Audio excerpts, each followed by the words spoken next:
साथियों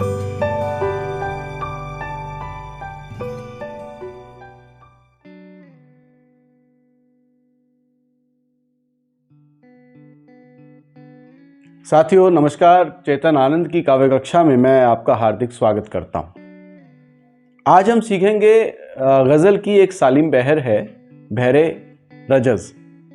बहरे रजज़, रजज़ का मतलब क्या होता है? अरबी का ये शब्द है और अरबी भाषा में जो ये शब्द है रजज़, इसका अर्थ जो पहले इस्तेमाल होता था वो होता है अपने किसी वंश की या युद्ध क्षेत्र की शूरता का और उसका वर्णन करना। खासतौर पे युद्ध में जो लड़ते थे अपने बुजुर्ग पूर्वज, उनका जो शौर्य का वर्णन किया जाता है उसका अर्थ होता है रजस। ठीक है, तो यानी अपने वंश का गौरवगान करना। इसलिए मेरे गुरुदेव डॉक्टर कुंवर बेचैन ने बहरे रजस, तो रजस शब्द का जो बहरे रजस को हिंदी में जो नाम दिया उसका नाम दिया वंश गौरव छंद। ठीक है, तो आज क्या है? बहरे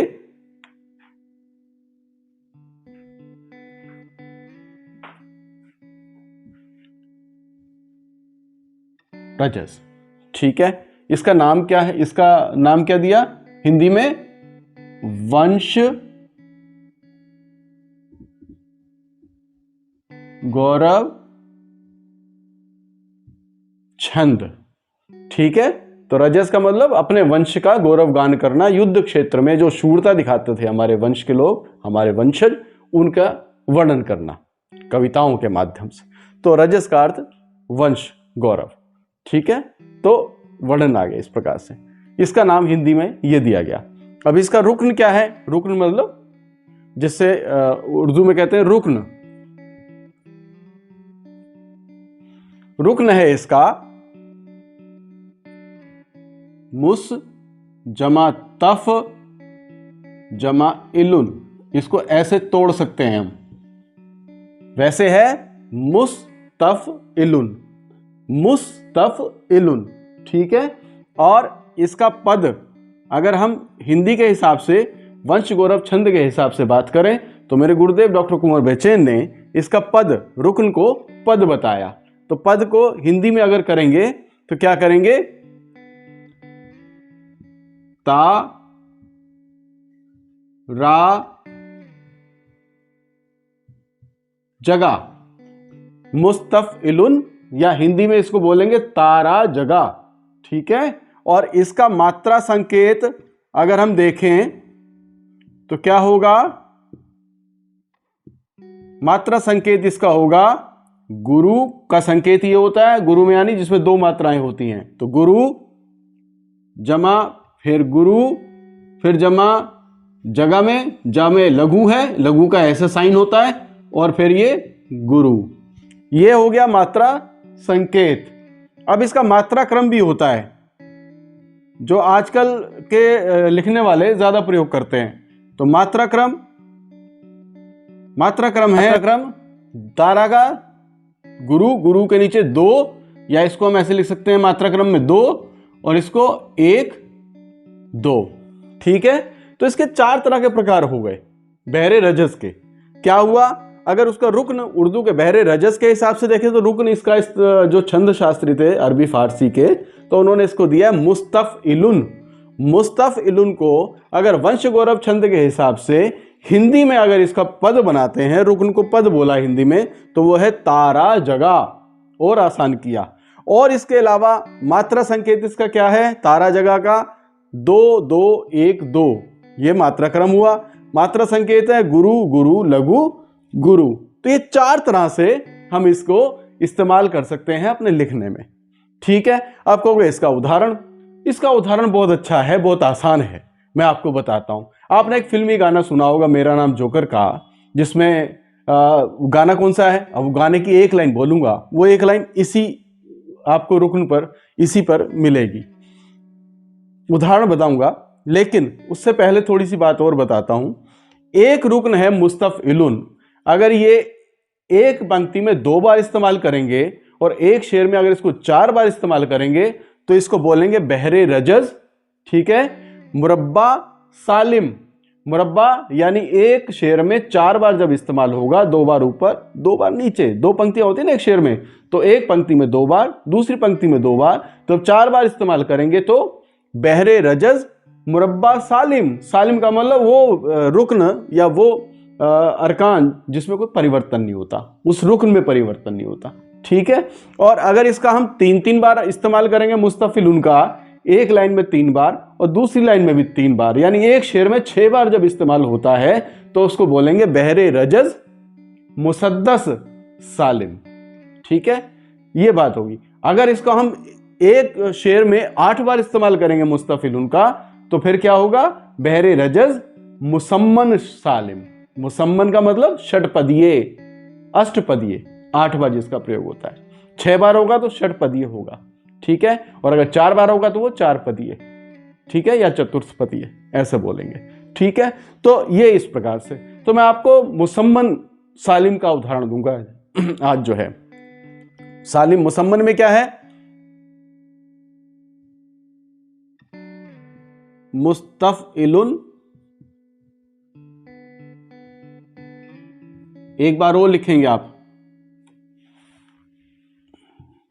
ऐसे नहीं पूरा ही लिखूं, जमा जमा में ना जगह कम हो जाती है।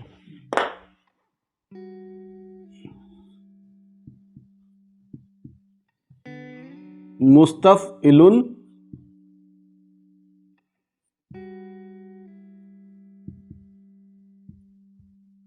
मुस्तफइलुन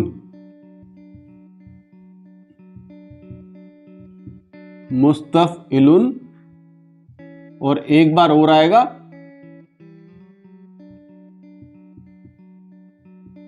मुस्तफइलुन, यानी एक लाइन में 4 बार। तो इसको क्या बोलेंगे, अरकान। अरकान का मतलब हिंदी में होता है सूत्र। तो मुसम्मन में एक लाइन में मुस्तफिलुन मुस्तफिलुन मुस्तफिलुन मुस्तफिलुन 4 बार जब इस्तेमाल होगा तो वो कहलाएगा बहरे रजज। ठीक है, मुसम्मन सालिम, यानी एक पंक्ति में 4 बार और 2 पंक्तियों में 8 बार जब इसका इस्तेमाल करेंगे तो ये मुसम्मन सालिम कहलाएगा, यानी 8 बार एक शेर में इसका इस्तेमाल होगा जब। ठीक है, अब इसका उदाहरण, तो उदाहरण आप देखिएगा, आपने फिल्मी गीत मेरा नाम जोकर का फिल्मी गीत है जिसका वो है, जीना यहां मरना यहां इसके सिवा जाना कहां। अब इसी को आप लीजिएगा, क्या है, जीना, यानी ये इसको इस तरह से करेंगे ना, ये हो गया 2 मात्राएं, इसकी भी 2 मात्राएं, इसकी 1 और 2। ठीक है, ये क्रम है ना, तो ऐसे लीजिए जीना। अब जीना को तोड़ें,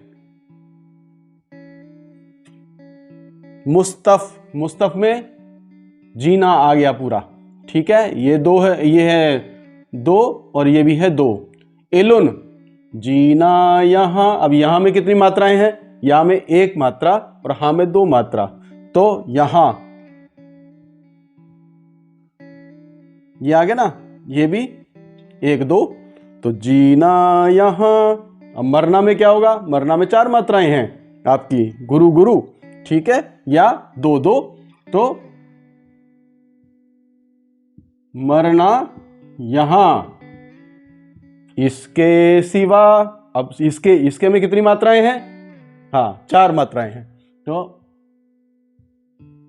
इसके सिवा में कितनी है, सा पे अगर छोटी की मात्रा है तो 1 मात्रा कहलाती है, वहां पे बड़ा का डंडा है तो 2 मात्राएं हो जाएंगी, तो 1 2 का क्रम हो गया, तो इलुन। ठीक है, तो जीना यहां मरना यहां इसके सिवा जाना, जाना में कितना है, 4 मात्राएं हैं, 2 2 का क्रम है, जाना कहां। अब देखिए आप, आ गया यही, जीना यहां मुस्तफइलुन मरना यहां मुस्तफइलुन इसके सिवा मुस्तफइलुन जाना कहां मुस्तफइलुन। ठीक है, ये इसका सीधा सीधा सा उदाहरण है। आप इसके आधार पे इसको गा के भी लिख सकते हैं, गजल लिखी नहीं जाती, गजल कही जा सकती है। आप इस तरह से भी अपनी शायरी कह सकते हैं, गज़ल कह सकते हैं। ठीक है, ये आपको सीधा सीधा मोटे तौर पे मैंने बताया। मेरा उदाहरण है, मैंने भी एक कहा लेकिन गीत कहा, लेकिन उसका अगर मुखड़ा लेंगे तो वो इसी पर आता है। वो क्या है? अंबर हंसा, धरती हंसी, पर्वत हंसे, मौसम हंसे। अब इसमें तख्ती कीजिएगा। अंबर 4 मात्राएं हैं, हंसा में 1 2 3 मात्राएं हैं, तो अंबर हंसा मुस्तफ़िलुन। धरती हंसी, धरती हंसी में भी वही मात्राएं हैं, 2 2 1 2 का क्रम है, तो मुस्तफ़िलुन दूसरा आ गया। पर्वत हंसे, पर्वत में 4 मात्राएं हैं, हंसे में 3 मात्राएं हैं, तो एक मुस्तफ़िलुन ये हो गया। मौसम हंसे, तो मौसम में 4 मात्राएं हैं, हंसे में 3 मात्राएं, तो एक मुस्तफ़िलुन ये हो गया। तो एक लाइन में 4 मुस्तफ़िलुन आए। ठीक है, अगली पंक्ति, सारा जहां हंसने लगा जब तुम हंसे, जब हम हंसे। तो सारा जहां, वो भी आया ना मुस्तफ़िलुन। सारा जहां हंसने लगा मुस्तफ़िलुन, जब तुम हंसे, जब तुम हंसे, तो 4 और 3 का वो क्रम आ गया। तो एक मुस्तफ़िलुन ये हो गया। जब हम हंसे, जब हम में 4 मात्राएं, हंसे में 3 मात्राएं, तो एक मुस्तफ़िलुन ये आ गया। तो 4 मुस्तफ़िलुन इसमें इस्तेमाल हुए। 4 जो मुस्तफ़िलुन थे वो पहली पंक्ति में इस्तेमाल हुए, यानी मिसरा उला में भी 4 मुस्तफ़िलुन और मिसरा सानी में भी 4 मुस्तफ़िलुन। ठीक है, तो इस तरह से आप इसको कर सकते हो। मेरा लिखे हुए को भी आप इस धुन पे गा सकते हो जो अभी मैंने फिल्मी गीत सुनाया।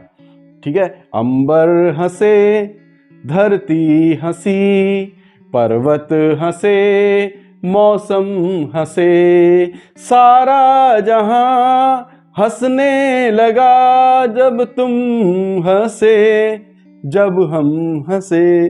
ठीक है, तो इस तरह से आगे नहीं आ गया। वही केवल इसी का कमाल है, इस रुकन का कमाल है, मुस्तफ़िलुन। तो इसको बोलेंगे बहरे रजज़ मुसम्मन सालिम, क्योंकि एक शेर में 8 बार इस्तेमाल हुआ। और जो गज़ल कहते हैं मतला होता है। मतले में क्या होता है? 2 पंक्तियां, 2 लाइन, दोनों लाइन में काफिया भी आएगा और रदीफ भी आएगी। काफिया तुकांत बोलते हैं, ठीक है, और उसमें रदीफ में समांत है जो अंत में समान रूप से आता है।